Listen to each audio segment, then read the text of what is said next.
Sa ating buhay, madalas tayong nagdududa sa ating sarili, iniisip na hindi tayo sapat para sa isang banal na layunin. Sino ba naman tayo para tawagin ng Diyos? Ngunit, mayroong isang kwento na nagpapatunay na ang pagtawag niya ay higit pa sa ating inaakala, isang misteryo na magpapabago ng ating pananaw.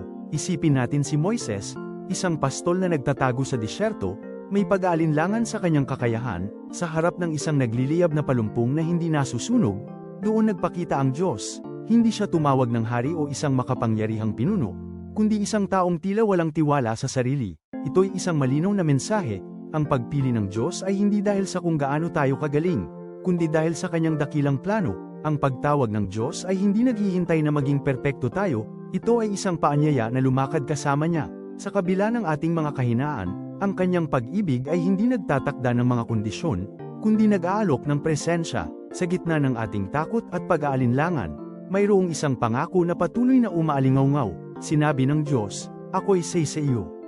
Ito ang matibay na pundasyon ng kanyang walang sawang pagmamahal sa atin.